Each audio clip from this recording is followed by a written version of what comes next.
ஒரு வழியா 20 நாள் போராட்டத்துக்கு அப்புறம் புது ஏடிஎம் கார்டை வந்து பிரிண்ட் பண்ணிட்டேன். எதுக்கு 20 நாள் ஆச்சு அப்படிங்கிறத ஒரு கதையா சொல்றேன் கேளுங்க.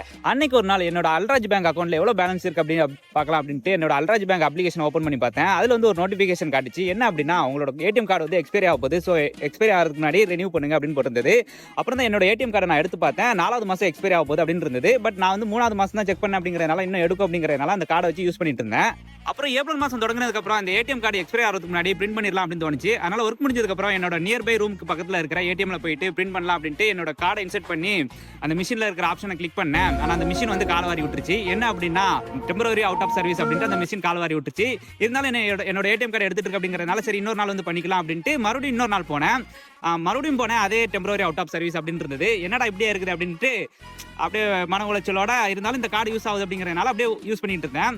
சரி இங்கே தான் ஒர்க் ஆகலையா அப்படின்ட்டு தமாம் ஈஸ்டர்ன் ப்ரொவின்ஸ்லேயே மெயின் பிரான்ச்சான கோபாரில் இருக்கிற மெயின் பிரான்ச்சில் போயிட்டு அங்கே போய் பிரிண்ட் பண்ணலாம் அப்படின்ட்டு அன்னைக்கு ஒரு நாள் ராத்திரி அங்கே போயிருந்தேன்.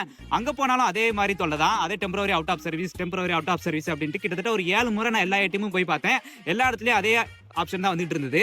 பட் இருந்தாலும் 7-8 முறை ட்ரை பண்ணியுமே கார்டு வந்து பிரிண்ட் பண்ண முடியலன்னு மன உளைச்சல் இருந்தாலும் அந்த பழைய கார்டு வந்து எடுக்குது அப்படிங்கிறதுனால அந்த ஒரு சந்தோஷத்துல அந்த கார்டை யூஸ் பண்ணிட்டு அப்படியே இருந்துட்டு இருந்தேன். இப்படி இருக்க பட்சத்தில் மே மாசமா ஆரம்பிச்சிருச்சு. மே மாசம் ஆரம்பிச்சதுக்கு அப்புறம் எனக்கு ஒரு இடத்துக்கு போகணும் அப்படிங்கிறதுக்காக ஊபர் ஓப்பன் பண்ணி பார்த்தா கார்டு எக்ஸ்பைரி ஆயிடுச்சு அப்படின்னு போட்டிருந்தது. அப்பதான் ஞாபகம் வந்தது, ஐயோ நம்ம கார்டை பிரிண்ட் பண்ணலையா, இப்போ பிரிண்ட் பண்ணி ஆகணுமே அப்படின்ட்டு. சரி இருந்தாலும் பரவாயில்ல அப்படின்ட்டு கையில இருக்க காசைப்பட்டு ஊபர்ல அந்த வேலையை முடிச்சுட்டு வந்ததுக்கு அப்புறம் கார்டை பிரிண்ட் பண்ணலாம் அப்படின்ட்டு வெள்ளிக்கிழமை மத்தியானம் என்னோட நியர்பை பார்மசி பக்கத்தில் இருக்க ஒரு பிரான்ச்சுக்கு போயிருந்தேன். அங்க போயாட்டு கார்டை பிரிண்ட் பண்ணி ஆகணும் அப்படின்ட்டு ட்ரை பண்ணி பார்த்தேன். அங்க ஒரு அதே மாதிரி ஒன்று வந்திருந்தது.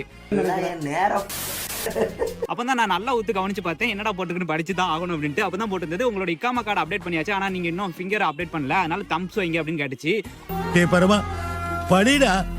ஒழுங்கா படிடா. ஸோ அதுக்கப்புறம் என்னோட தம்ஸ்லாம் வச்சதுக்கு அப்புறம் அக்கௌண்ட் மறுபடியும் ஆக்டிவேட் ஆனதுக்கு அப்புறம் மறுபடியும் பழைய கார்டை போட்டு கார்டை பிரிண்ட் பண்றதுக்கு ஆப்ஷனை கிளிக் பண்ணேன்.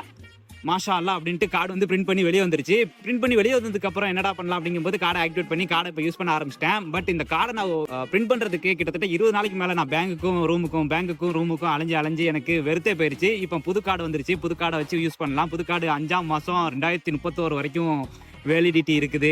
பட் இந்த கதை வந்து அவ்வளோ பெரிய கதை கிடையாது. பட் ஒரு சில இடங்கள்ல வந்து நம்ம கார்டை யூஸ் பண்ணும்போது காலவாரி விட்டுருச்சுன்னா தான் பணத்தோட அருமை என்னங்கிறது தெரியும். அதனால தான் இதை நான் ஷேர் பண்ணுறேன். ஸோ வந்து எப்போவுமே பணத்தை கொஞ்சம் கையிலையும் வச்சுக்கணும், அக்கௌண்ட்லையும் வச்சுக்கணும் தான் நான் எப்பவுமே ஆசைப்படுவேன். பட் இது மாதிரி உங்களுக்கு எதுனா அனுபவங்கள் இருந்தால் மறக்காம கமெண்ட் பண்ணிட்டு போங்க.